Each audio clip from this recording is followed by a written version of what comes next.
Welcome everyone. As you know, this is a seminar and not a webinar, basically allowing us to talk to one another in a way that may be similar to a regular meeting.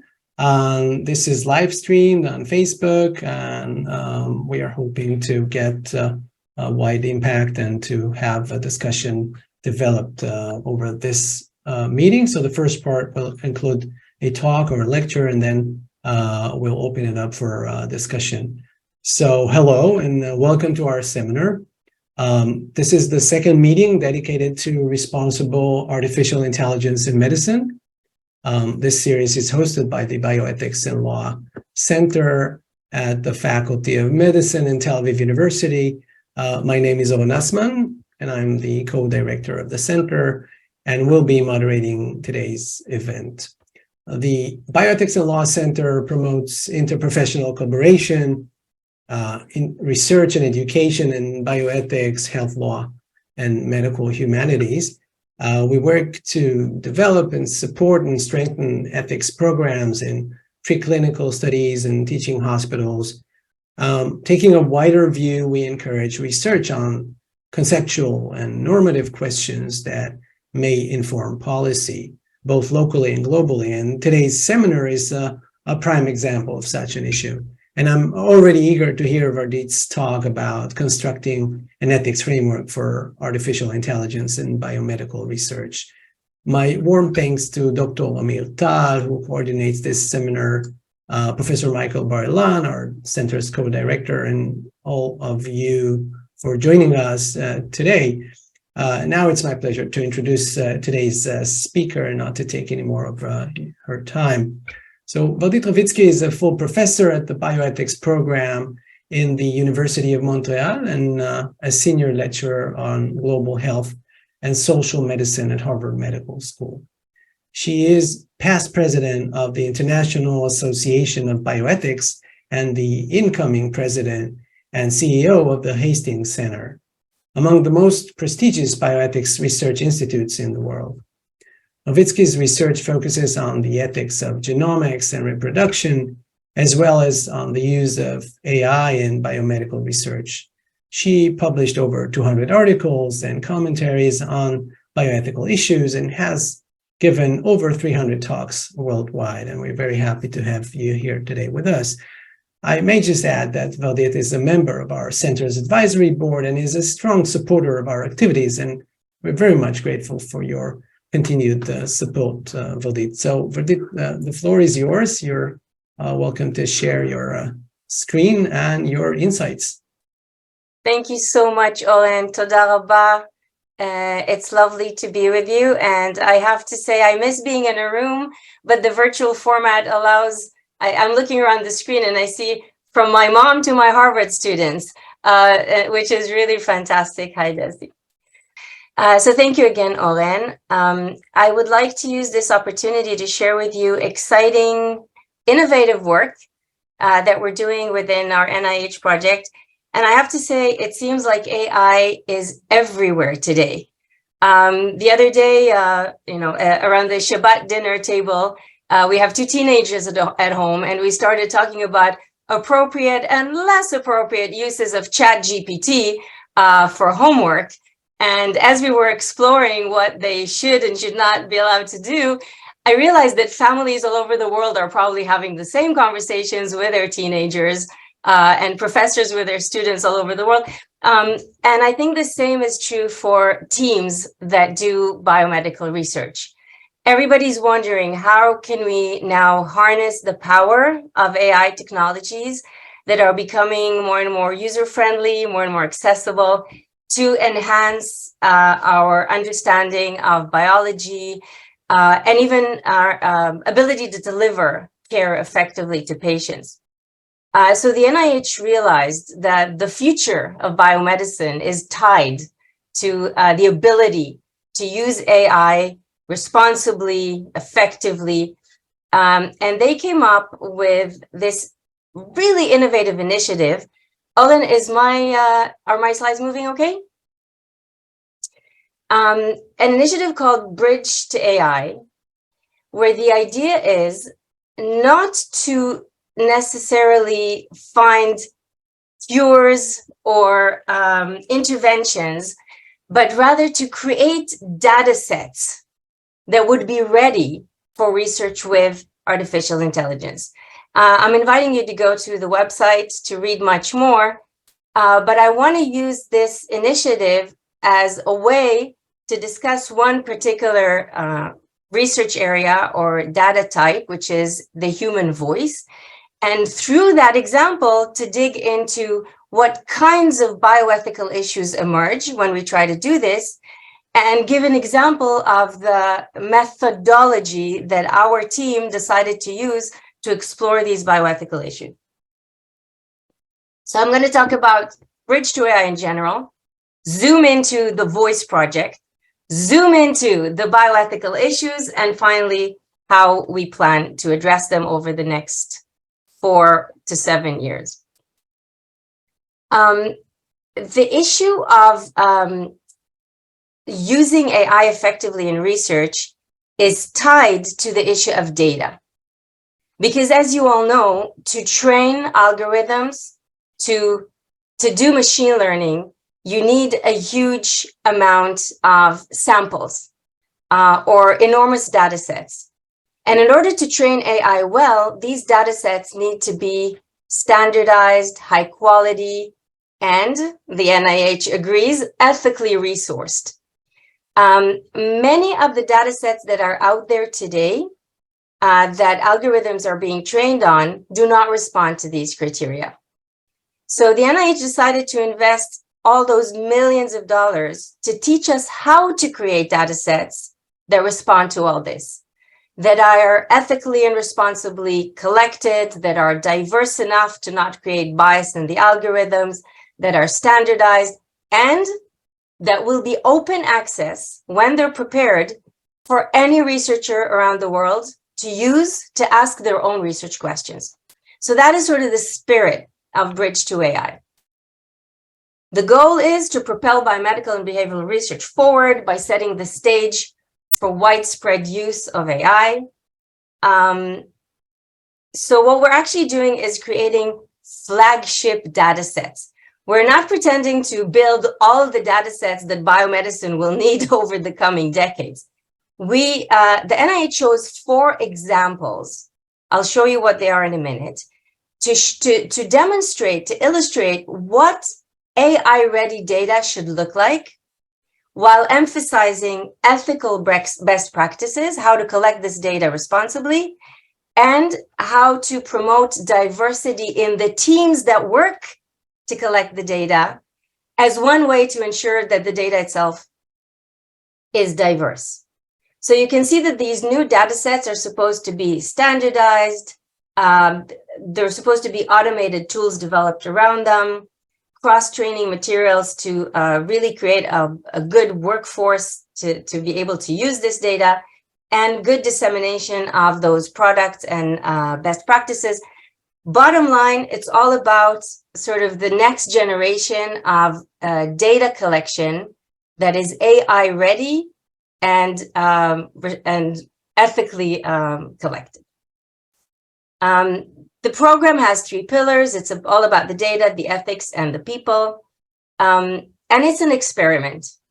As you see there is a big splash on the screen.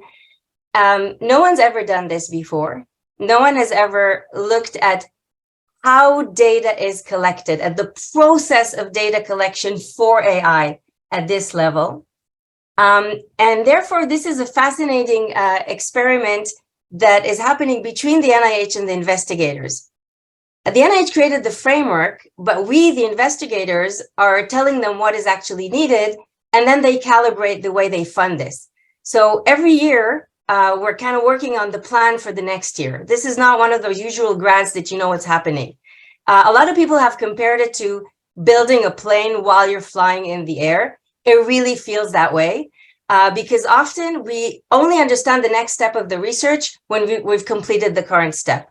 It's quite chaotic, very exciting, requires endless hours of meeting because, as you'll see in a few slides, hundreds of researchers in dozens of institutions are involved in this project. And just the communication between all of us is mind-blowingly complicated. You know that in the scientific discovery pipeline, there are many stages.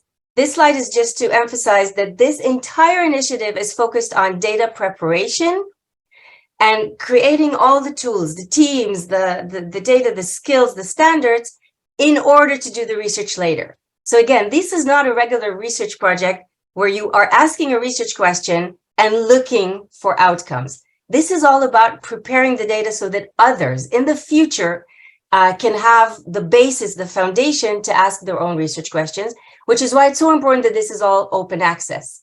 You know that industry sits currently on big and some high quality data sets, but they're not available to us researchers. This is supposed to be available to anyone who wants to dig in with their own hypotheses.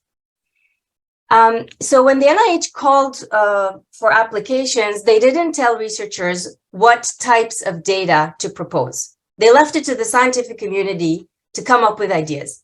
And a lot of groups proposed a lot of types of data, and these are the winners.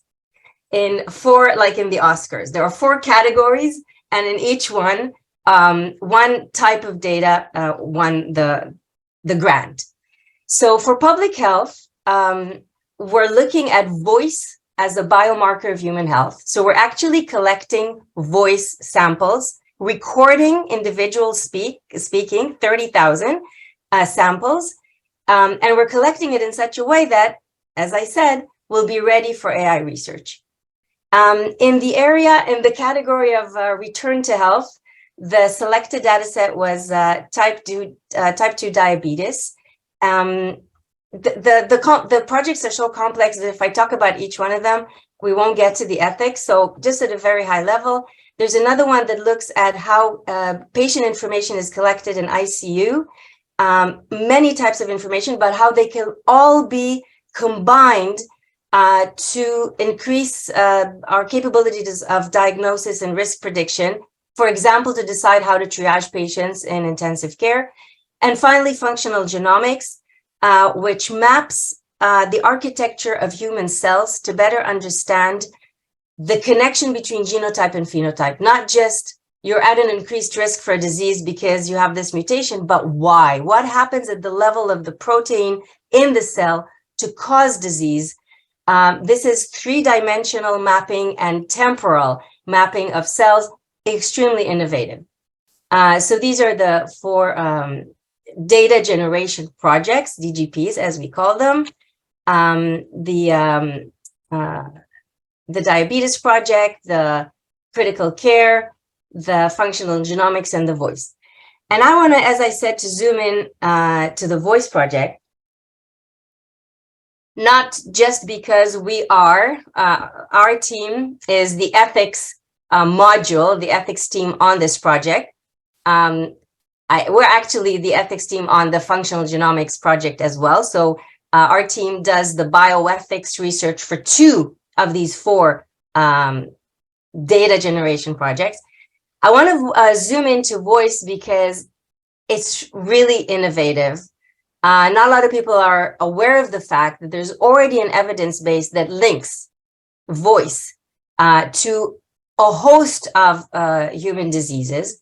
I want to start by acknowledging our team. So these are just the leads, the co-PIs, principal investigators of this one data generation project. And under each of us, there's an entire team of PhD students and postdocs and research assistants. So this is just, and you can see all the universities and institutions on the right that are involved. So and this is just one project of 4. So this gives you kind of the flavor of how complex it is and what a challenge it is for all of us to stay connected and move forward together. So let's talk about voice for a few minutes and then dig into the bioethical issues. I love this quote. By the way, I forgot to acknowledge that the slides I'm showing today, hardly any of them are mine. These are slides of our project. Some come from the NIH team, some from our voice team. But I have to give credit to the people who worked hard to prepare them. So this is a lovely quote that says, "The human voice is the most beautiful instrument of all, but the most difficult to play." This is a part of what goes into what seems like a very simple thing that I'm doing right now, speaking to you, right? There's all these elements that go into the sound that I'm producing, my ability to articulate these words, my intonation. I'm not a voice specialist, so I can't speak to this the way my colleagues on the project do. But, my son is a musician. He plays trumpet. He sings. I see every time, I have a cold, I'll sound a little less clear when I give a talk. But when you actually have challenges, especially if you're using your voice as the main tool for your work, it has huge ramifications. So I'm not sure, those of us who are not voice specialists, I'm not sure if we're aware of the complexity that goes into producing the sound and speaking. In addition to that, there's an entire psychosocial or symbolic layer here. The human voice carries identity, love, emotions. Our PI, Yael Ben Susan, always starts by saying, how when you call your mom and she just says hello and you already say, hey, mom, what's wrong? When you know somebody really well and you can instantly say that they're sad or getting sick even before they're sick. This is the level of indication that voice can give us for somebody that we know well. She says that for her as a voice specialist, as soon as the patient walks into the room, she can detect intuitively early signs of Parkinson's, for example. There are slight changes, modifications in the voice, the articulation, that allow her, after years of experience, to detect emerging respiratory diseases or early signs of laryngeal cancer or neurological diseases. She does it based on her own experience. The idea with AI is to train algorithms to do it beyond human intuition and human experience in a way that would be much more efficient, much more accurate, and accessible to people who do not have access to voice specialists. How many of you have ever seen a voice specialist? It's a very rare specialty in medicine. And if you can bring this type of early diagnosis or ability to follow the progression of disease to people everywhere, not just near big medical centers who have the access to this specialty, it would be a game changer. So Yael, our PI, our beloved leader, has twins. And she also points out that from early on, even she could tell them apart just by listening to their cries. So, going back to this notion that voice is tied to identity, voice is, as a biomarker of health, is also a growing, I wouldn't say industry, because it's a combination of industry and publicly funded research, but the innovations in this space, in voice as a biomarker, are expected to reach 5 billion in about 5 years. So there's a lot of potential here for new diagnostic tools, new interventions, etc. And this, you can see this if you're attuned to these developments, you see them quite a bit in the media as well. But this goes beyond voice as a biomarker. I'm sure you've seen issues such as AI-powered voice in the commercial space. Some of us, when we call to make a reservation in a restaurant, we're actually speaking to a chat bot, but we don't know. Or, for example, fake, using AI to imitate the voice of known people. So this was a fake interview between two people that, they faked their voices and created a podcast in which they're speaking to each other, but none of them actually spoke. So this is scary because we're already seeing voice used in the commercial space. For example, if you call your bank, some banks currently recognize you as a client based on your speech. What if somebody can fake your voice and call and get access to your account?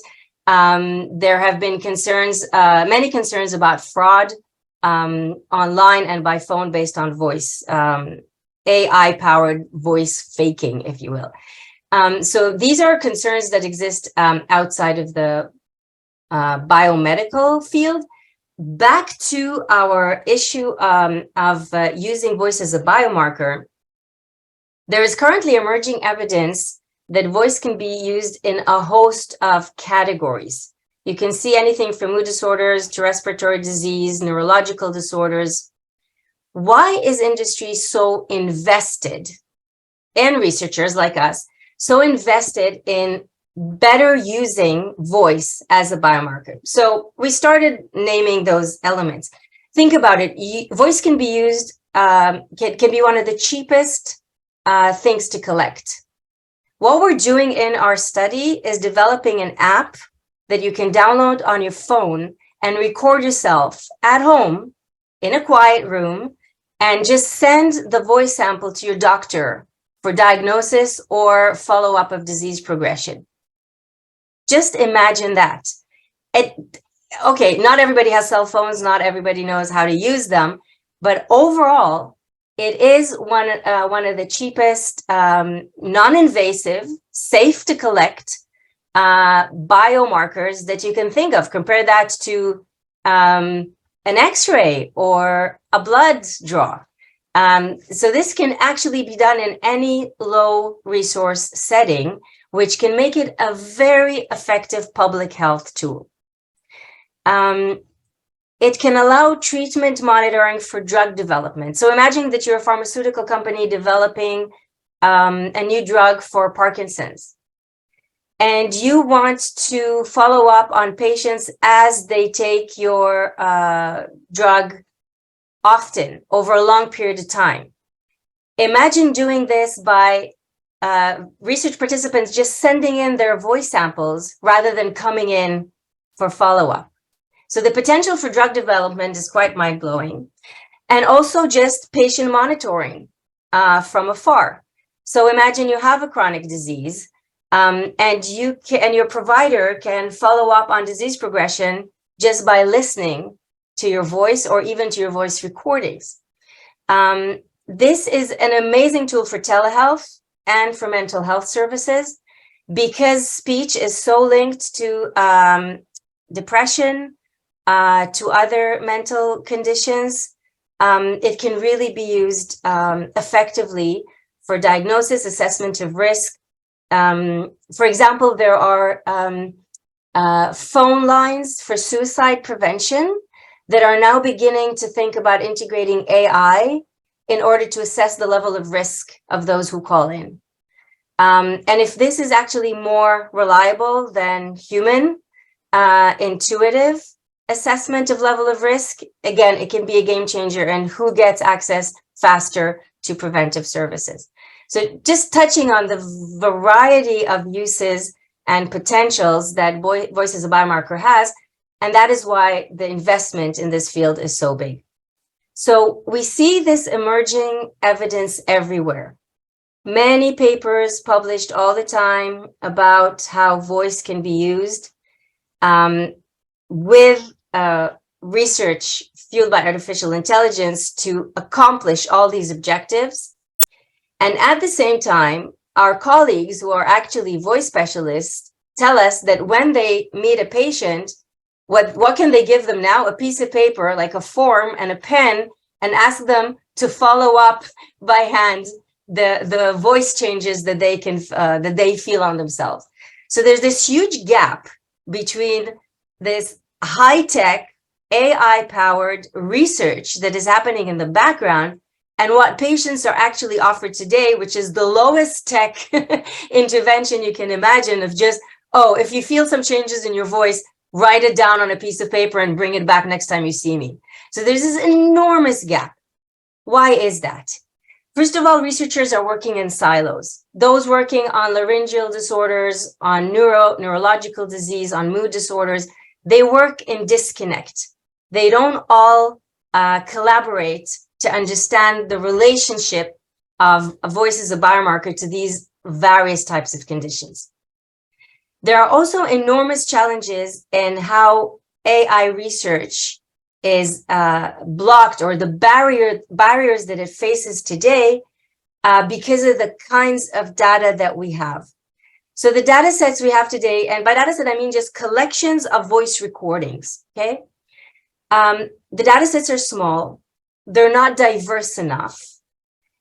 Voice is, in many jurisdictions, private health information if you use it for biomedical research.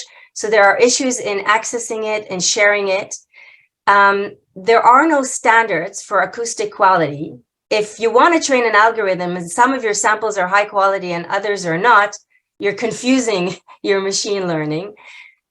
Huge impact of language and accents, which leads back to the issue of diversity, because if you trained your algorithm on an English accent and then you have a Hispanic accent, this patient will get less effective interventions because the algorithm is struggling to identify their issues because of the difference.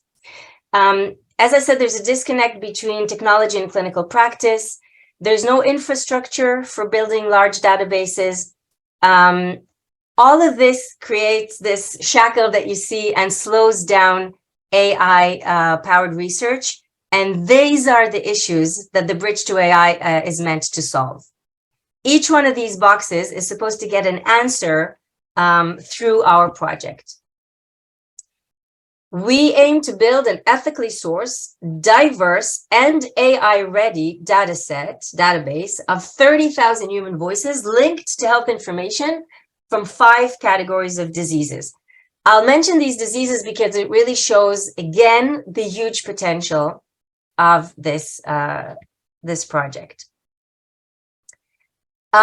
So vocal pathologies like laryngeal cancers, neurological and neurodegenerative disorders like Alzheimer's, Parkinson's, and ALS, mood and psychiatric disorders, schizophrenia, bipolar, respiratory disorders, pneumonia, even heart failure, and pediatric diseases, autism, speech delay.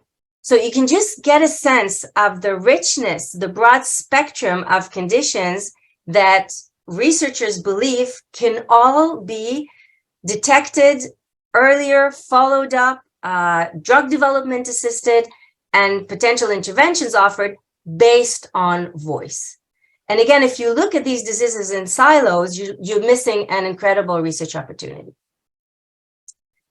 So how are we different from what existed before, those siloed research projects, and what happens in industry currently? We aim to build a large-scale, ethically sourced, diverse database. We're going to develop standards for voice acquisition. How are these recordings done? How to ensure standardized quality? And how do we ensure all that in the wild, which means patients collect their samples at home? We're developing ethical guidelines about data sharing, privacy, who owns this data, legal and ethical implications of its use, and we're all about disseminating this knowledge. This is not for commercial purposes. This is not for making money. It's not for for IP. It's for sharing in an open, creating an open source that is available for future research. So this was all the context. What is Bridge to AI? What problems does it want to solve? And as an example, as an illustration, the power of this approach in one project, which is the Voice Project. Now I want to shift gears and talk about what bioethical issues emerge. I'll use voice as an example, but many of my issues are relevant across the board for all those data sets and will be long-standing bioethical issues when it comes to using AI in biomedicine.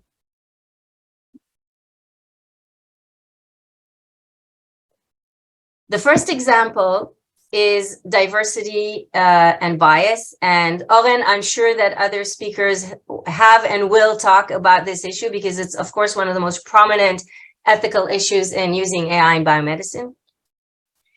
How can voice-based algorithms be equitably applicable to different populations so that we avoid bias towards certain overrepresented groups? I mentioned this. But when you look at the existing data sets, whether in voice or other, in genomics, it's a well-known problem.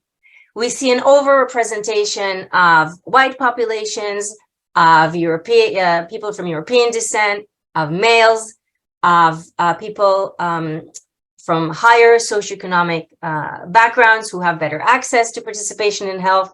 We see a disadvantage of communities that historically have mistrust in the research enterprise and do not want to participate. When it comes to voice, this is, again, particularly problematic because different populations are not just different at the maybe genetic level or in terms of social determinants of health, but even accent and articulation will play a role. So the diversity of the data sets in our 30,000 flagship database is particularly important. Add to this diversity of age. A baby, a toddler, a teenager, an old person don't sound the same. Our voice changes over our lifetime. Each of these populations raise different issues for consent, for continued consent. We are developing currently consent forms for a pediatric population, so parents consenting for voice collection of their children. What happens to these voice samples when the child is no longer a minor? We have been discussing issues in voice collection from older populations. An example of something really interesting that we discussed, we hold a recording of somebody and they die, and now they're deceased and their family wants the recording, maybe for emotional reasons. Who owns the recording? So all sorts of fascinating issues that we never thought about that are associated with the age groups that we're going to collect from. And of course, the issue of accessibility. In the first stage of our project, we will collect in clinics.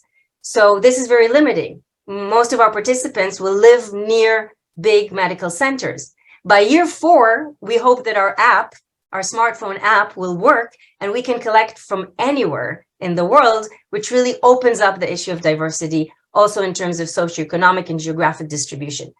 The whole point of all this is to reduce the bias in what we develop. Privacy and threats to confidentiality. Another well-known issue in biobanking in general, but AI will exacerbate this. And voice, because it is so cost-effective, non-invasive, easy and safe to collect, presents particular challenges. Oren is recording this talk, right? My voice is going to be now online. If we're successful, maybe the talk that I'm given now can be used to detect all sorts of emerging diseases that I don't know I have. How can this be used against me later in my life in terms of employment, insurance? We just don't know yet what this will create and what risks are associated, but we're all recording our voice all the time and putting it out there. Well, at least when Oren puts my voice online at the end of today's talk, my voice will not be linked to all my health data. It will not be linked to my DNA, to my past health history, to my current blood pressure, which is very high, Oren, because I'm so excited to give this talk. But what we propose to do in this project is to link the voice recordings to a very rich data set related to health. So basically, we will be collecting genomics data and imaging and history from those 30,000 participants so that we can develop voice as a biomarker. So the threat to privacy and confidentiality is enormous. And I said voice is a very linked to identity. Can it be used to expose individual identity without people's consent later on? So this is just a touch of the issues that we're looking at when it comes to privacy. Then there's data sharing and potential commercial use. If somebody comes to us and generously donates their voice sample for our research, are we allowed later on? And I said we will tell them that we don't know what research questions will be asked based on this data set. some will investigate Parkinson's, another will investigate schizophrenia. So we can't tell them what research uses the voice will serve. But are we allowed to then take the entire data set and share it with Google, because they have a very exciting research project that can run faster because they can validate this compared to an enormous data set that they already collected commercially? Are we allowed to do that? What if we just want to share in ways that we couldn't foresee in the consent form? So I know these are not new questions. Bioethicists working on biobanking have been dealing with them for a long time. But we're proposing at least to use federated learning, which means the data does not leave the original institution where it was collected, but we teach the algorithms this on the same data set, despite the fact that it's distributed in different locations. It's mostly a technological issue, but it has bioethical ramifications. And we're looking into the issue of public-private partnerships. The industry is moving currently faster than publicly funded research. As I said, there's billions of dollars to be made. Last week or 2 weeks ago, we had a voice symposium, an international voice symposium, and founders of startups came from all over the world to join us. Fascinating what they're working on.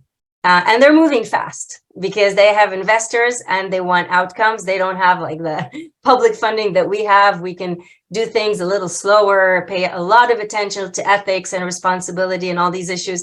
They're moving fast. So maybe we should collaborate with them rather than try to limit them or hold our information and not share. Don't know. Explainability and reliability. Again, one of the greatest issues in AI, and I'm sure other speakers in this series will touch on it. So these algorithms are a black box, right? We don't know what actually happens when the machine learns and tells us this patient has a higher risk of developing Alzheimer's in 10 years than that patient. But if we want patients to trust prognosis, diagnosis, or even suggested interventions that are tailored to them because AI said it's better or AI said it's going to happen, should we open the black box and make sure that we develop explainable AI? Should we develop machine learning that allows clinicians to understand how these conclusions were reached so that they can explain that to their patients to increase trust in what we're offering? But what if opening the black box and making all this explainable reduces the efficiency or the reliability of the outcomes? What if it's better to keep the black box closed and invisible because the outcomes will be better? So if you were my patient and I said to you, I can offer you an intervention where the algorithm is explainable, but less reliable, or I can offer you something that I don't know why this is suggested for you, but statistically, based on what we know, it will work better. What would you choose as a patient? And is this even an issue? We're going to be interviewing all the stakeholders. Maybe clinicians don't care. Maybe patients don't care. Maybe they just want reliable diagnostics and interventions, and they don't care about understanding. Who knows? And finally, science communication to build trust. These are complex projects. The science behind them is complex. How do we tell the public about what we're doing, but without creating hype? Did I create hype today when I talked about voice as a biomarker? Did I make it sound like this is all around the corner sooner than we can actually deliver in a more reliable way than we can actually deliver? So these are some of the issues we're looking at, and how are we looking at them? So again, our team led by Professor Vardit Pipon and myself with Yael, our PI. We are using something called a value-sensitive design that starts with an inquiry-oriented approach. So we're not just reading the literature and thinking about what the issues are. We're asking. Who are we asking? Everybody. We're asking all the stakeholders. They can be the researchers in our project, researchers elsewhere, patients, basic scientists in the lab, AI developers, patient communities, the public, anyone who has any stake in this, which again, I think is almost everybody, is invited to engage with us to identify, to inform our thinking and to identify what the ethical issues are. Then we're building a governance framework. We're suggesting solutions to all these things, but then we're testing our solutions with the stakeholders. So we have a stakeholder forum that helps us develop the initial frameworks. And then we have multi-site stakeholder engagement to refine the framework, to nuance it, and to test it, to see if it actually responds to the needs of the AI developers, the clinicians, the researchers, and of course, the patients. We're doing this in 3 stages. The first one is conceptual. Like every good researcher, we need to understand what's already out there. We're doing extensive literature reviews to see what principles, values have already been named. And we look at conceptual tools to allow us to examine tensions between values. So for example, I noted explainability versus reliability. How do we negotiate values when they're conflicting with each other? We want to suggest conceptual tools for tension resolution between values. Then we take what we have developed with the help of our stakeholders who are informing us, and we are actually moving to an empirical stage. We're using interviews. We're using a Delphi method, consensus building, expert consultation. We're using several known empirical bioethics methods to dig deeper into what the issues actually are. And the last stage is, after we've refined our framework or our proposed solutions and principles, we're looking into how to implement them, how to deliver them. This is called the technical stage, but it's way beyond technical. It's about delivering in real life, conceptually and empirically based, ethical, trustworthy design of data generation, and anticipating what the issues will be when there are clinical applications of, when the research is actually done on these data sets and there are clinical applications. We are anticipating what the issues will be. What will the conversation look like in the clinic when you're offered an AI-based intervention that is tailored to you because of your own individual voice as a biomarker? What will be the issues then, and how can we address them ahead of time? So my last slide is our sort of logo of the project. Thank you so much, and I'm very excited to have a discussion about all of this. Thank you so much, Vardit. So now is our second part. Before we begin taking questions and comments, first, if you would like to participate in this discussion, it'll be wonderful if you could open up your camera, unless there are privacy issues that you want us not to be aware of. And also, please raise your hand using the raise hand option. And I would like to begin by asking my dear colleague, Professor Bar-Ilan, if you may have, I'm sure you do, some thoughts and potentially ideas to share with us following Vardit's talk. Please, Michael. Shalom, אחרי צהריים טובים. Thank you very much. Congratulations, Vardit, for your new job or title. It's an honor for everybody. I also apologize that I may have to leave soon because there's a Sefat Orim meeting my child's teachers. This artificial intelligence cannot do yet. Yes. I hope it did. I'll be short. I wish to raise one point of great concern to me, which I did not see mentioned. As we know, Socrates said that the goal of philosophy is know thyself. And with these algorithms, we are standing in front of a situation where others will know us in many ways better than we do. And here, we would like maybe to go like in the old times in Venice. You would walk the street with a mask that not be noticed which houses you frequent. You do a job application and someone or insurance application, somebody might detect that you might have this illness or this risk or the other.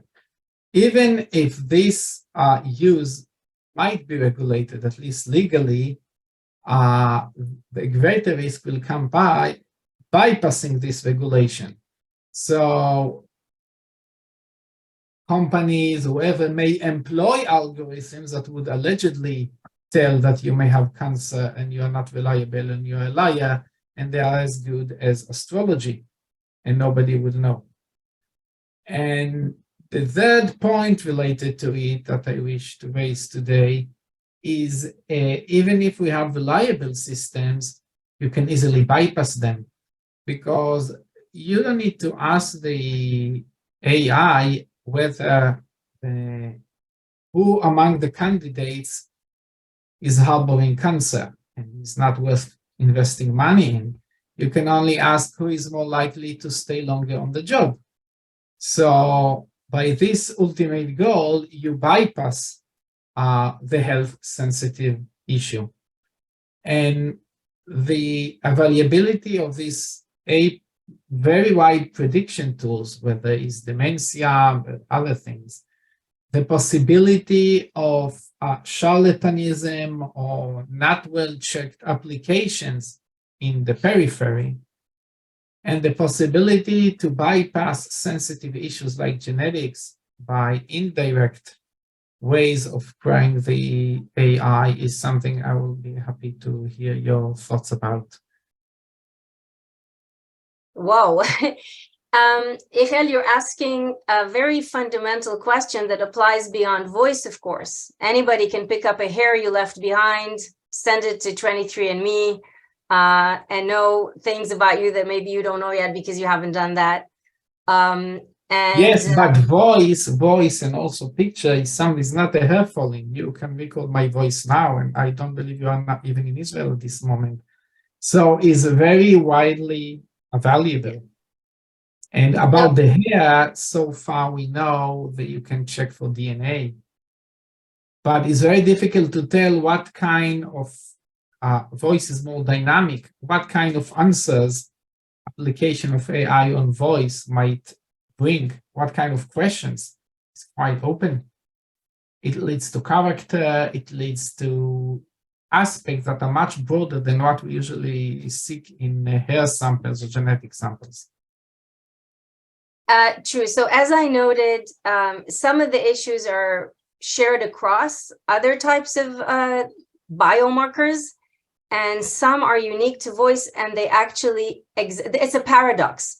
Because it is so accessible, so non-invasive, and so easy to collect, the issues specifically in voice will be much harder to resolve. But I think your philosophical question requires a bit of a philosophical answer. The risks are enormous, and the potential benefits are also enormous. Are the risks such that we should pause or stop this area of research? Some of us are more conservative and would say yes. And there's actually bioethics work about areas of research that we should not engage in because the social risks are too high. The Hastings Center just last week came out with a report about the types of genomics research that we should not engage in for this reason. So there's the normative answer of how do we weigh the risks and the benefits. I spend most of my time now explaining the benefits, very little time on the risks, which is why I said you might accuse this entire talk of being a big exercise of hyping the science. But I think that's because I am biased, and I'm a big believer in these benefits being a game changer for millions of patients, especially because this is a diagnostic tool that could serve populations in low resource settings. So to me, it's not just that the benefit is medical, it's that it would be widely available because of the nature of voice and the ease of collecting voice. So I'm acknowledging my bias and my enthusiasm because of this public health and equity benefit. At the same time, the risks that you're pointing to are already here. Fake voice is already here. People can pretend to be you, as I said, and call your bank or your wife. And people are freaking out about this, of course, because voice is so personal and it's such an identifier and it's such an intuitive identifier. I think the non-normative answer to your question is that it will happen no matter what we do. As you know, the genie's out of the bottle. The Pandora box is open. You can use any metaphor you want. It's already here. So the best that we can do under the circumstances is to have the ethics governance in the biomedical sphere, so that at least when we use it for diagnosis and treatment, it is done ethically and responsibly. And like every other field in life, come up with regulation to minimize what you've described. In any other field, we have legal tools to fight fraud and exploitation and discrimination. So think about the anti-genetic discrimination laws in so many countries. Are they perfect? No. Do they protect us from everything? No. But we legislated, we tried. We need to do the same around voice. The recognition that it's a powerful biomarker and powerful identifier in so many other ways that you named is there, or it's emerging. Now it's time to employ our regulatory tools. I think that when we as bioethicists think about this in the health dimensions, what we come up with can then be employed also outside of health. So if we think about diversity and equity and privacy in biomedicine, some of our insights can then be employed when we regulate in the employment sphere, for example. A lot of work ahead for researchers, for legislators, and it's also about a culture of ethics, right? Every technology can be used for good and bad. We always repeat that. It's not the technology itself that is unethical. It's what people do with it. So we need to create a culture of responsible use of AI in general. And as you say, voice in particular. So I know this was a very high level answer, but you asked a very high level question. Thank you. Thank you, Vardit. So there are several people who wrote questions, but in order to allow us to maybe actually have a discussion, if you have a slow internet connection or for other reasons are not able to open your camera, you're still able to open just your microphone and ask your questions. So Ramona, would you like to present your question directly using your microphone? I'll see if you can unmute. All right, so I'll just present the question Ramona wrote. So understanding that this is in the early stages of development, can you please talk a little about how the results of this research will be shared with the participants? Fascinating question. I think I intentionally avoided it because we're struggling with various approaches. So for the voice recordings, we hope to give them their samples, give them ownership. It's so easy to share. Why shouldn't they have it? But that's the easy part. What about sharing what we do with this? What about the future? Sharing with them what research questions have actually been applied to the data set that includes their individual sample. What about if we develop a multi-billion-dollar intervention based on this?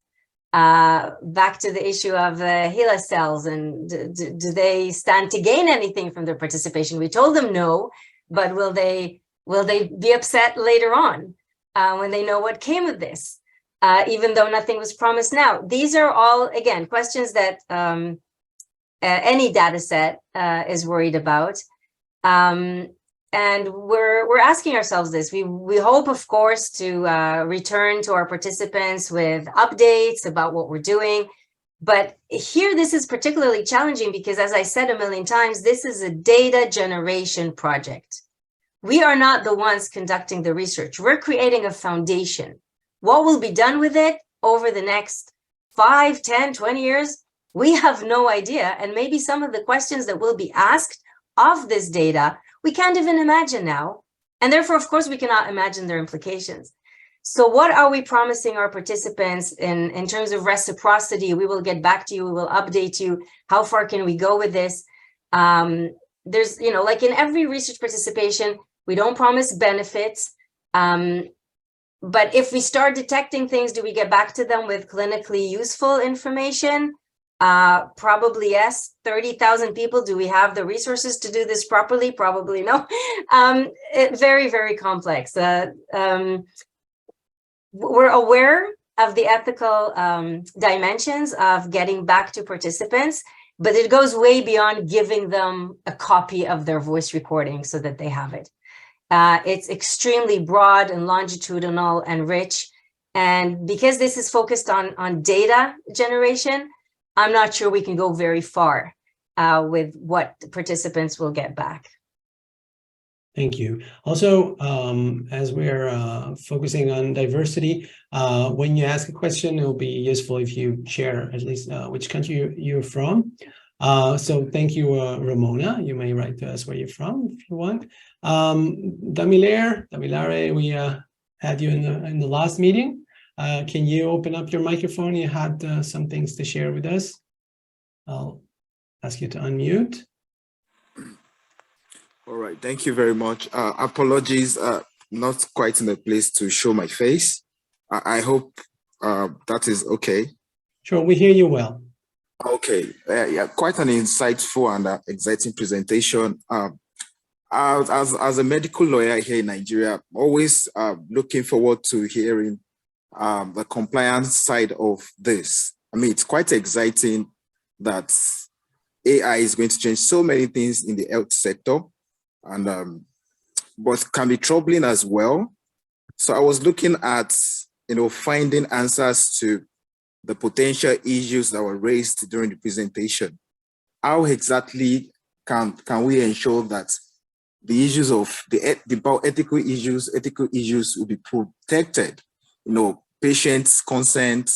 For instance, during the presentation, the area of merely speaking is enough to catch your data.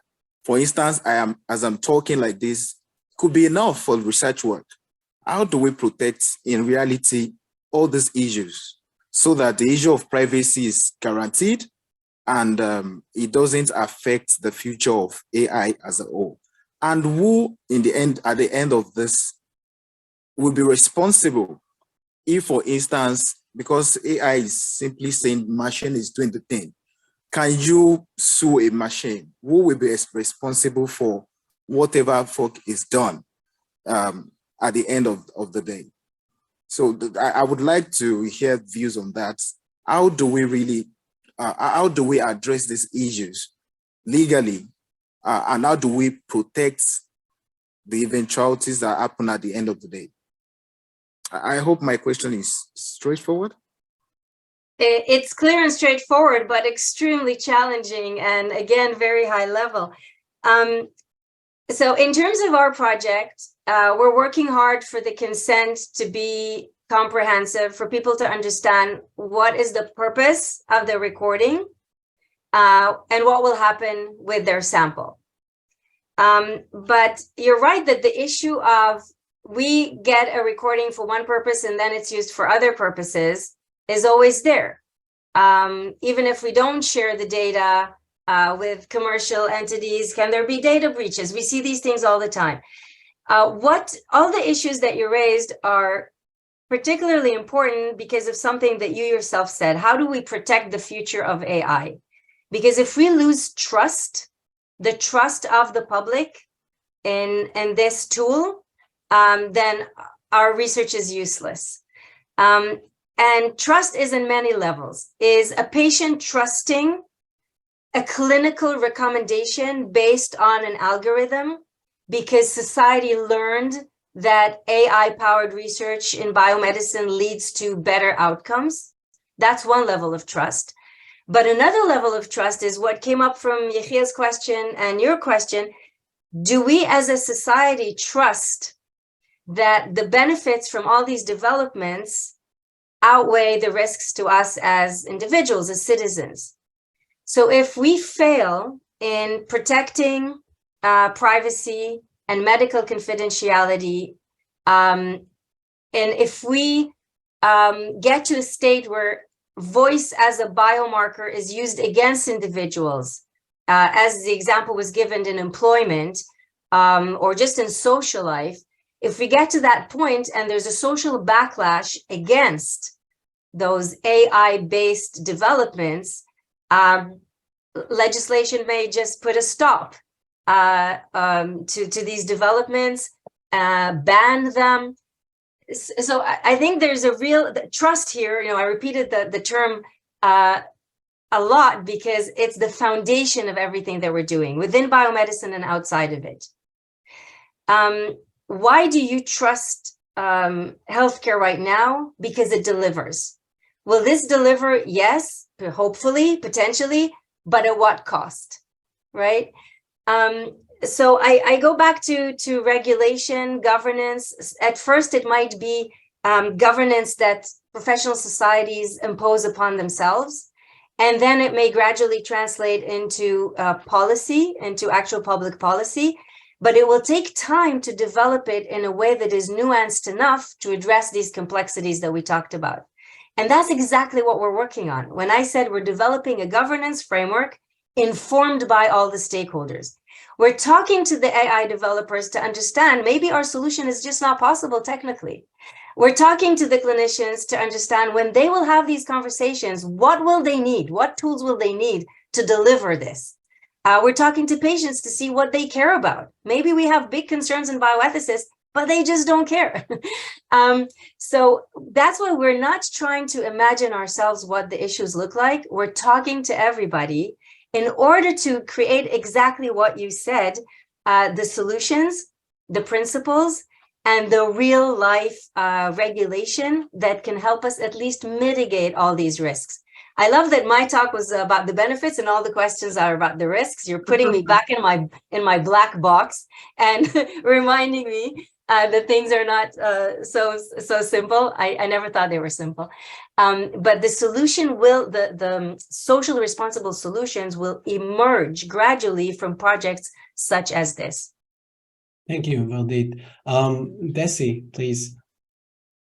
Thank you. Hi. Hi, Professor Ravitsky. Thank you very much for the fascinating talk as usual. And thank you to the Tel Aviv University Bioethics and Law Center for this wonderful setup. I hope to ask a question about benefits, actually. You mentioned that the VOICE project will be collecting more multi-layered data about the participants, probably, the healthcare records. Apparently, part of the health history would be of relevance and interest. And I was wondering whether you plan to actually collect more information about their socioeconomic background, all the conditions they'll be living in, given how prevalently social determinants of health actually affect morbidity and mortality. And if you are doing that, this is probably a question to the data scientists, but I'm sure that you're on the top of the things.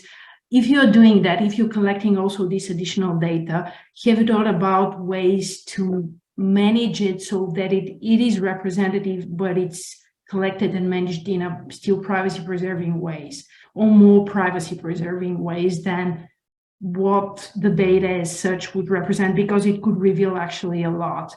And if you're doing that, what would those techniques be, and do you think they would mitigate the privacy aspects that you just raised? Thank you, Desi. Challenging question as usual, just like in class.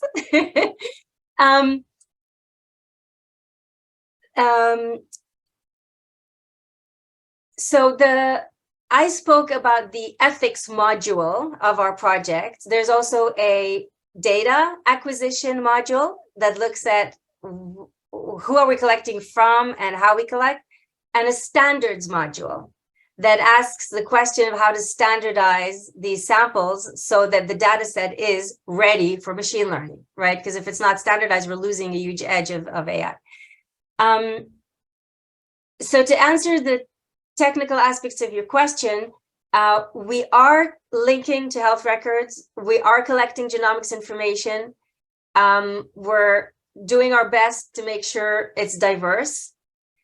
And this is all important for the data set to actually be useful for researchers in the future.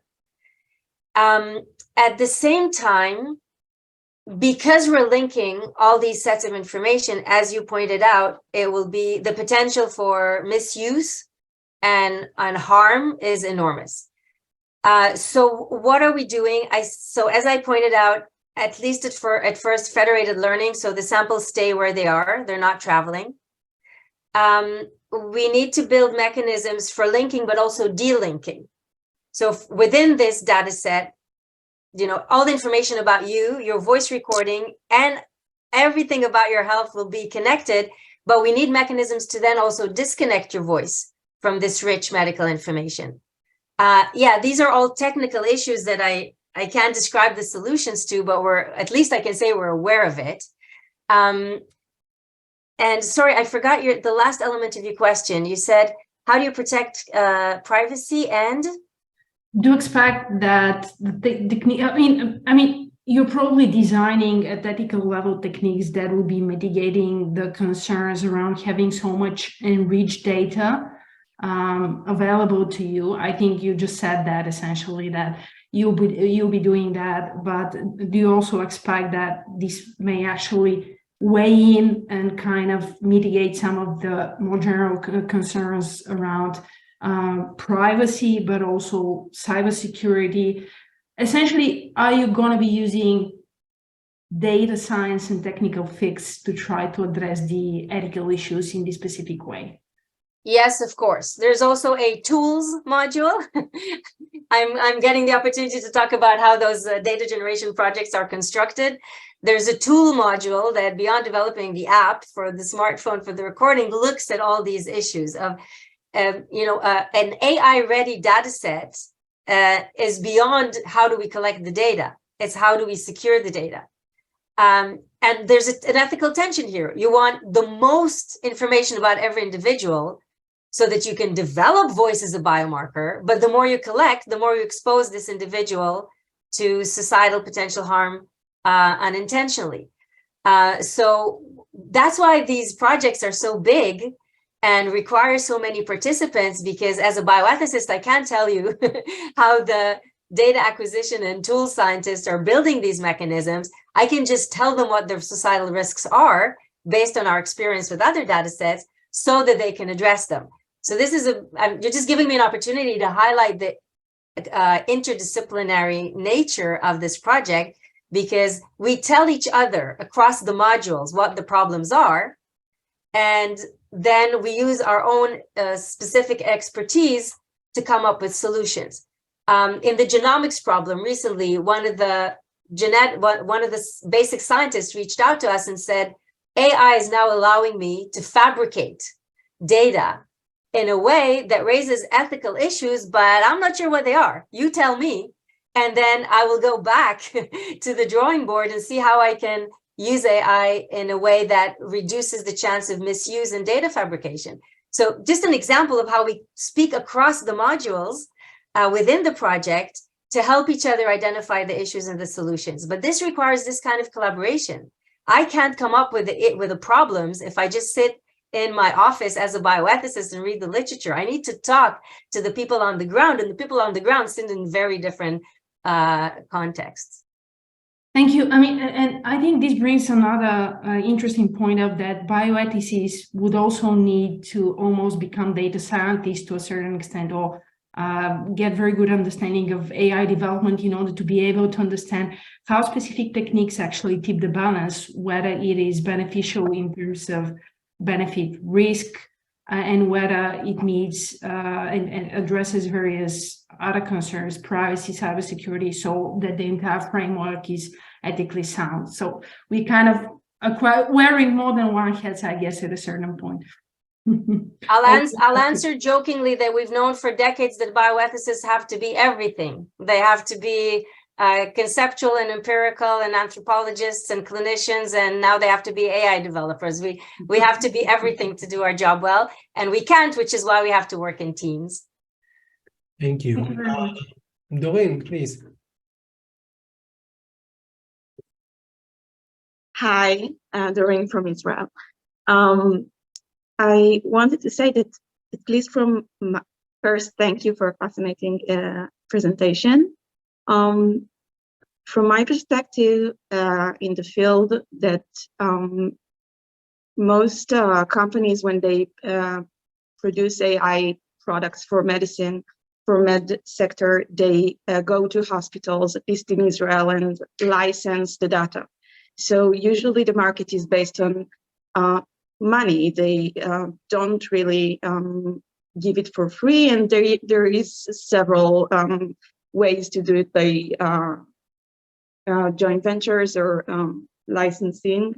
But you mentioned the word open source, and this brings me to think that most entrepreneurs will maybe fear using the data based on open source, as if that means that they will have to give their application or product on the same terms. So do you mean that, was that what you mean when you say open source, or is it more, I don't know. Got it. So very good question that allows me to clarify.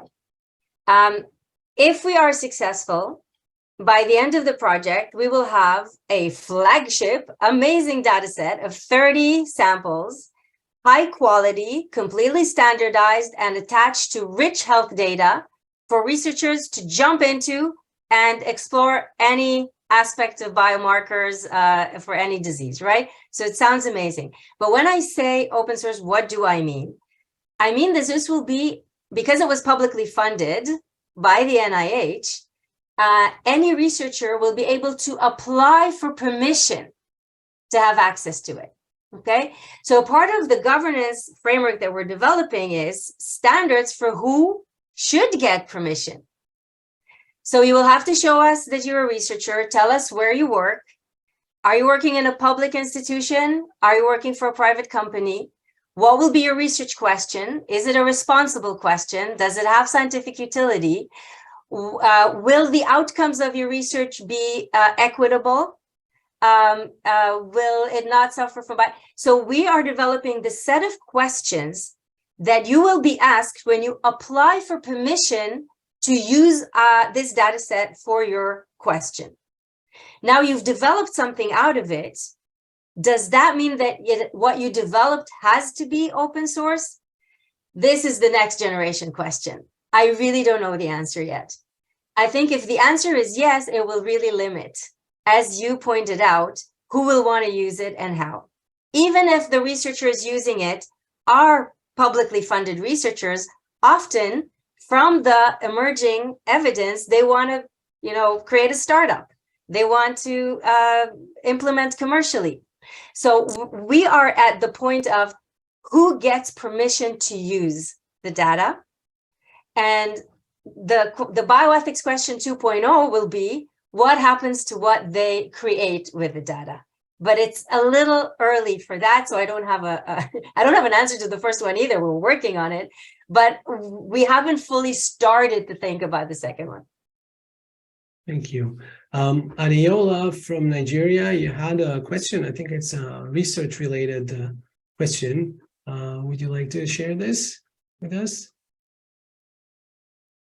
Yeah, so let me present the question to you, Vardit. I think it may be a question about the way that the research is done. I'm not sure you'll have the answer for this. Let me find the question though. So how do you want to standardize the recordings? Are they supposed to be a response to a particular question or a standardized question, an answer format? So this is really about the data generation. And while we're focusing more on the ethical aspects, maybe it has some relation to one another. So what's your response? So I do have the answer. To fully standardize the data set, the recordings have to be identical. So there's a set of sentences that people will be reading into the app.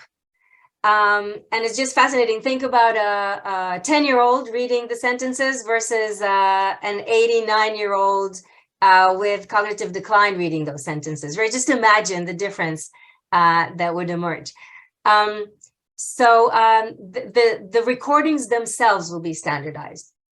Right, and then there's like again, literacy and other aspects of abilities that are not necessarily aged. Just so yeah, and different languages. So they obviously have to be simple sentences, but it's not like, well, we will record. Oh, and tell us about yourself for 3 minutes, and then Nurit, you tell us about yourself. No. It's completely standardized in terms of what we are recording.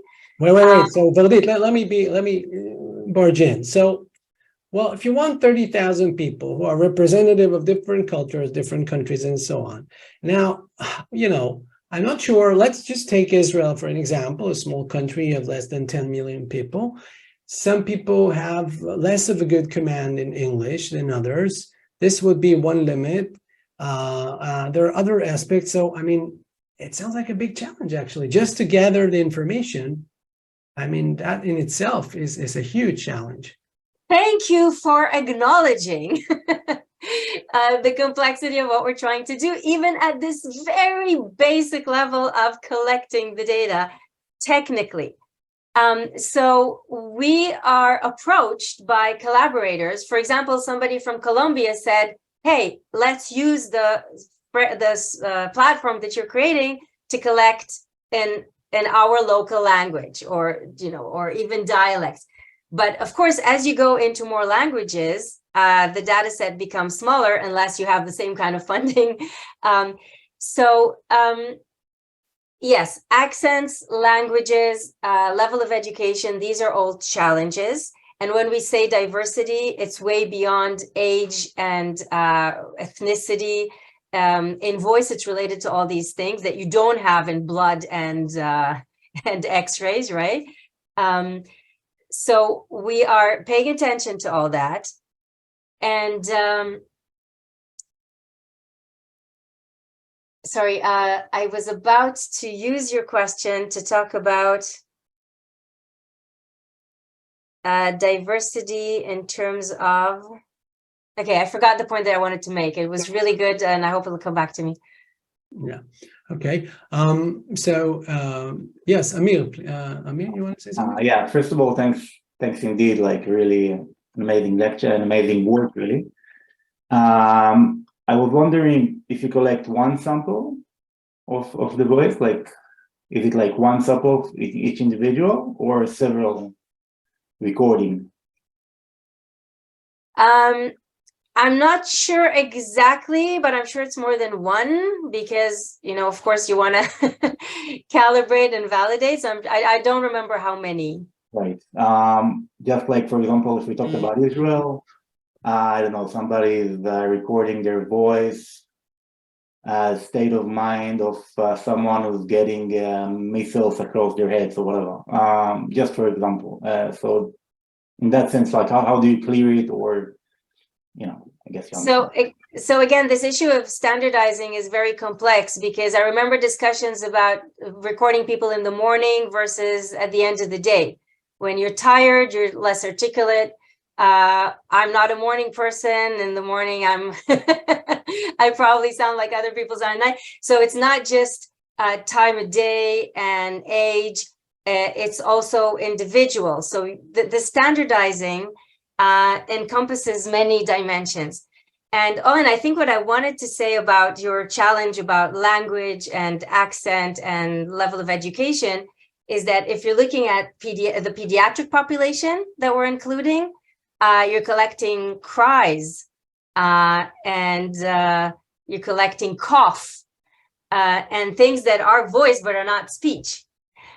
So how do you standardize the collection of babies crying? I don't know. That's the data science, the data acquisition scientists, but the challenges are enormous, and the issue of diversity is just incredibly deep. Well, this is not scientific, but you can look up Oprah Winfrey. There was a woman being interviewed like maybe 15 years ago, and she gave 6 examples of how young babies cry, and she has an interpretation for each cry, what it means. It's very funny, but who knows? Maybe in the future it would be more than just funny, maybe this intuition becomes something that is measurable.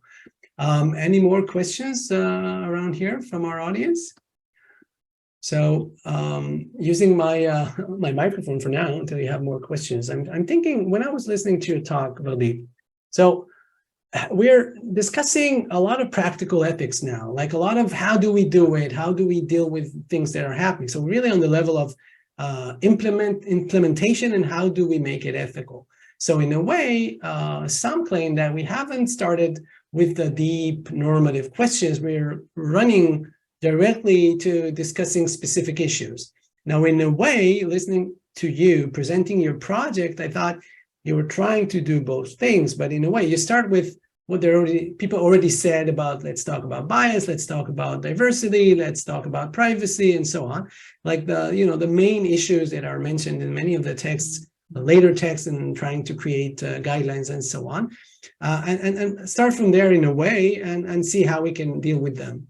But then you're saying it's also like a grounded theory where, because we go and we talk to people, we see what bothers them and we see what's happening. So you may return to a higher level of the discussion, a more normative one, and have some insights. So like in a way, you're trying to do everything, not everything, but try to touch different levels.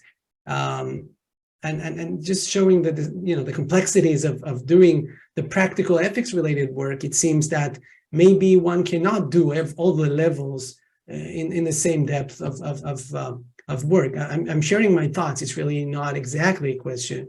I guess, but you already have things to say, so please, Vardit. No, but thank you for this, because you're actually putting your finger on a sensitive issue that we had to deal with when we were applying for this grant. Because we came to the NIH and we said, this is inquiry-based ethics. We're not going to tell you now what the issues are. We are going to engage with stakeholders. We will show you the method by which we will engage with them, but we're not going to tell you now what we're guessing the issues are. This will be grounded and emerge from the reality of the different types of developers and implicated parties. So we will tell you in a year or two. And the NIH said, yeah, but still, what are the basic issues? What does the literature say? You can't be completely agnostic when it comes to the substantial issues.